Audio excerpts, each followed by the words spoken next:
Hello, I am playing a little music in the background this time. It is called Appalachian Spring from composer Aaron Copland. I wanted to give you an example of the kind of music he made so that maybe you could put something to his name so you have a better understanding of who we're talking about. He wrote this essay on how we listen to music, which we're going to read as a piece of argumentation. All last week we talked about what argumentation is and how we should approach it. And the best way to learn good argumentation is to read good argumentation. So we're going to read his essay, How We Listen to Music. I'm going to turn that down just a little bit.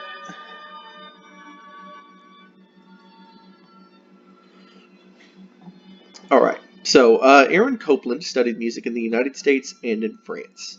His French teacher, Nadia Boulanger, was the first to conduct his Symphony for Organ and Orchestra in 1925. Much of Copland's work reflects the influence of American jazz and folk music. Good examples of this are John Henry and his well-known ballets Billy the Kid, Rodeo, and Appalachian Spring. Appalachian Spring is what we're listening to. His major symphonic works are El Salon Mexico and the Third Symphony. He also composed music for films. Copland was awarded the National Medal for Arts 4 years before he died, and he continues to be a major influence in contemporary music decades after his death. Copland also wrote about music.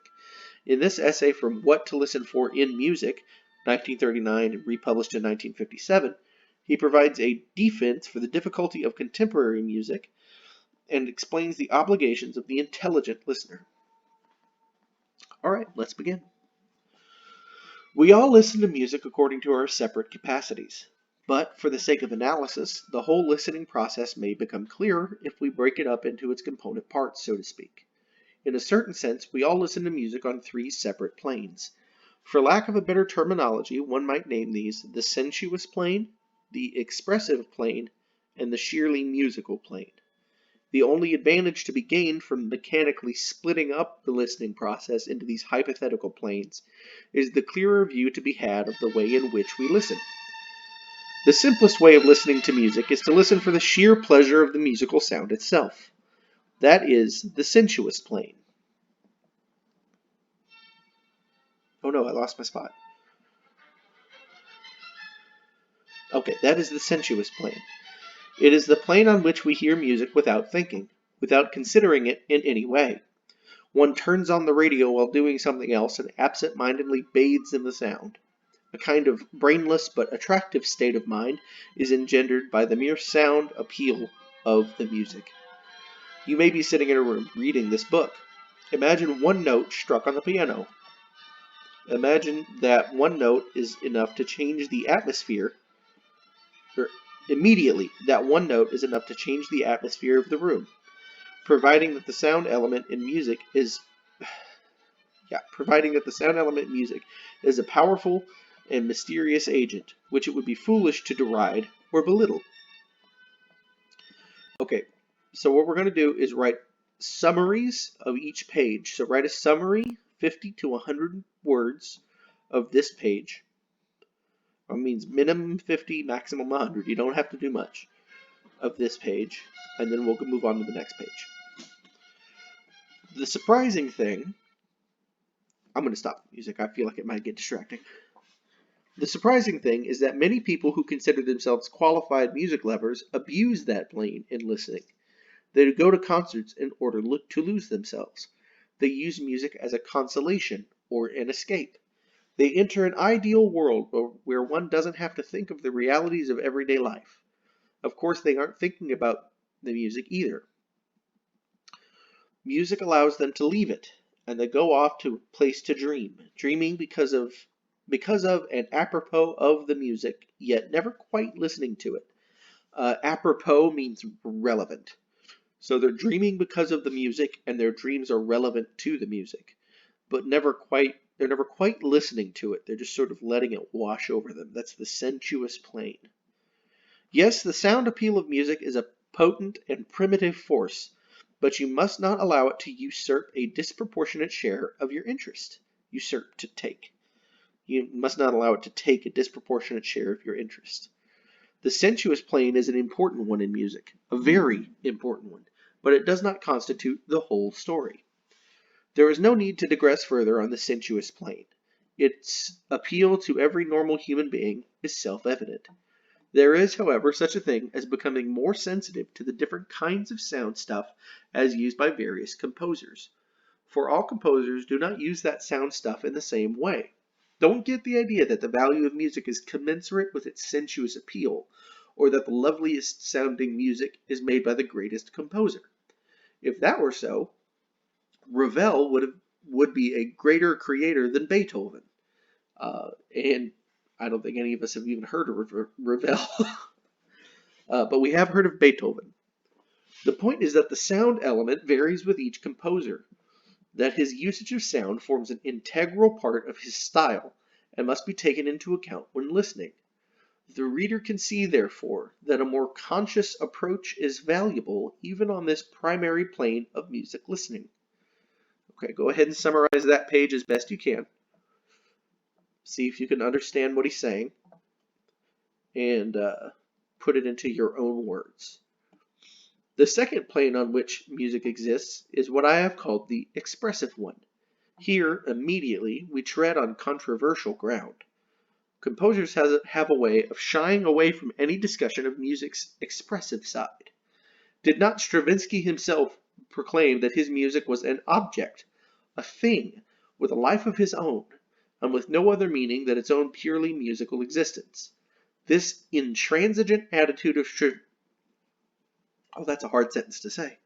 This intransigent attitude of Stravinsky's may be due to the fact that so many people have tried to read different meanings into so many pieces.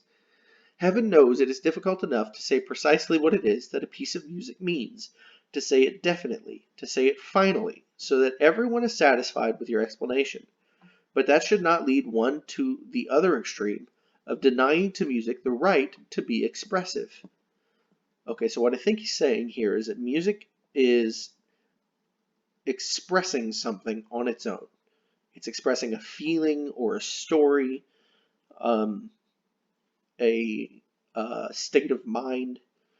It's expressing an opinion of some sort. My own belief is that all music has an expressive power, some more and some less, but that all music has a certain meaning behind the notes, and that the meaning behind the notes constitutes, after all, what the piece is saying, what the piece is about. The whole problem can be stated quite simply by asking, is there a meaning to music? My answer to that would be yes. And can you state in so many words what the meaning is? And my answer to that would be no. Therein lies the difficulty. Simple-minded souls will never be satisfied with the answer to the second of these questions. They always want music to have a meaning, and the more concrete it is, the better they like it. The more the music reminds them of a train, a storm, a funeral, or any other familiar conception, the more expressive it appears to be to them. This popular idea of music's meaning, stimulated and abetted by the usual run of musical commentator, should be discouraged wherever and whenever it is met. One timid lady once confessed to me that she suspected something seriously lacking in her appreciation of music because of her inability to connect it with anything definite. That is getting the whole thing backward, of course. So he's saying that music, and in his when he's talking about music, he's talking about this kind of music, not pop music you'd hear on the radio. Nothing with lyrics. He's talking about music that is orchestral or symphonic, just instruments. So he's saying it'll make you feel something. And it's okay, it's even preferable if you can't put that feeling into words. The closest you can get is this part is exciting and this part is sad. He's okay with that. If it doesn't remind you of anything specific, that doesn't bother him. Still, the question remains, How close should the intelligent music lover wish to come to pinning a definite meaning to any particular work? No closer than a general concept, I should say. Music expresses at different moments serenity or exuberance, regrets or triumph, fury or delight. It expresses each of these moods and many others in a numberless variety of subtle shadings and differences. It may even express a state of meaning for which there exists no adequate word in any language. In that case, musicians often like to say that it has only a purely musical meaning. They sometimes go further and say that all music has only a purely musical meaning. What they really mean is that no appropriate word can be found to express the music's meaning, and that even if it could, they do not feel the need of finding it. But whatever the professional musician may hold, most musical novices still search for specific words with which to pin down their musical reactions. That is why they always find Tchaikovsky easier to understand than Beethoven. In the first place, it is easier to pin a meaning word on a Tchaikovsky piece than a Beethoven one. Much easier. Moreover, with the Russian composer, Tchaikovsky, every time you come back to a piece of his, it almost always says the same thing to you. Whereas with Beethoven, it is often quite difficult to put your finger right on what he is saying. And any musician will tell you that that is why Beethoven is the greater composer. Because music which always says the same thing to you will necessarily soon become dull music. But music whose meaning is slightly different with each hearing has a greater chance of remaining alive. Listen, if you can, to the 48 fugue themes of Bach's Well-Tempered Clavichord. Listen to each theme one after another. Let me see here. Give me 1 second. Well-Tempered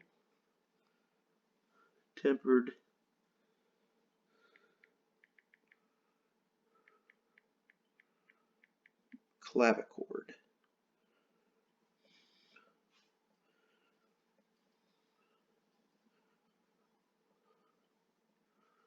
Boy, I don't see anything that's... What are you calling it? 48 minute? Oh, 48 theme. Okay, so if I just play this.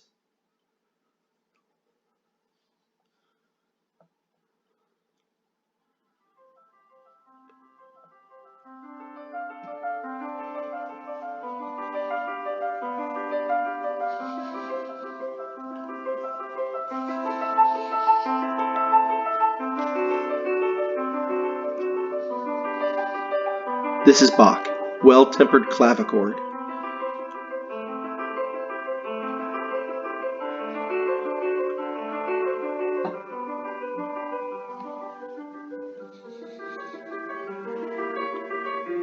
Bach has a tendency to get very complicated, so I'm going to skip ahead in the song and see how complicated it gets.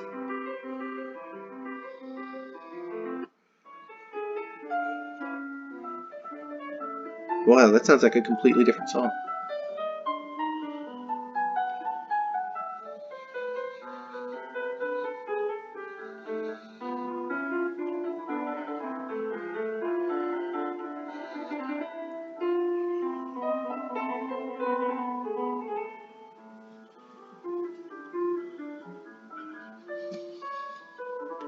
Okay, enough of that for now. Listen, if you can, to the 48 fugue themes of Bach's Well-Tempered Clavichord. Listen to each theme, one after another. You will soon realize that each theme mirrors a different world of feeling. You will also soon realize that the more beautiful a theme seems to you, the harder it is to find any word that will describe it to your complete satisfaction. Yes, you will certainly know whether it is a gay theme or a sad one. You will be able, in other words, in your own mind, to draw a frame of emotional feeling around your theme. Now study the sad one a little closer. Try to pin down the exact quality of its sadness. Is it pessimistically sad or resignedly sad? Is it fatefully sad or smilingly sad? Let us suppose that you are fortunate and can describe your own satisfaction in so many words the exact meaning of your chosen theme. There is still no guarantee that anyone else will be satisfied, nor need they be. The important thing is that each one feel for himself the specific expressive quality of a theme or similarly an entire piece of music. And if it is a great work of art, don't expect it to mean exactly the same thing to you each time you return to it. Themes or pieces need not express only one emotion, of course. Take such a theme as the first main one in the Ninth Symphony, for example. It is clearly made up of different elements. Is that Bach? Is he talking about Bach? Let's see here.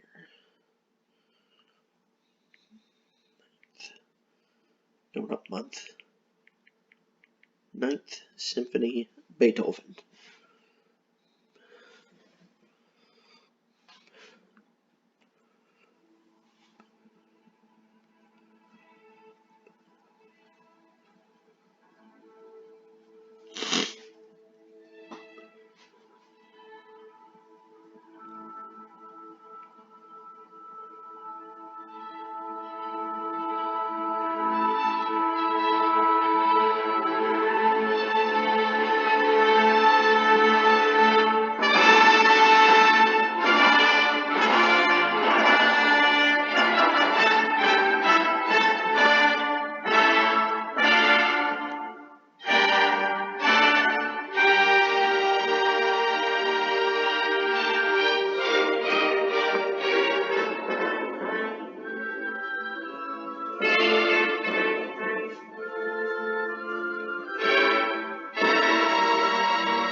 Take such a theme as the first main one of the Ninth Symphony, which we just heard.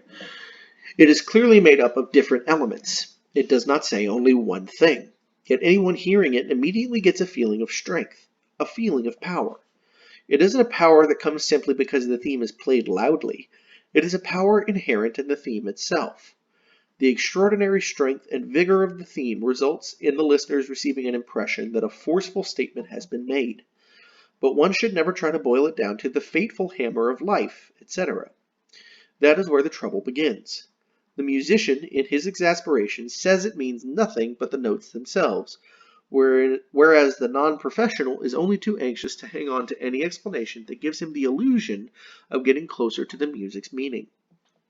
Now, perhaps, the reader will know better what I mean when I say that music does not have an expressive meaning, but that we cannot say it, uh, the reader will know what I mean when I say that music does have an expressive meaning, but that we cannot say in so many words what that meaning is.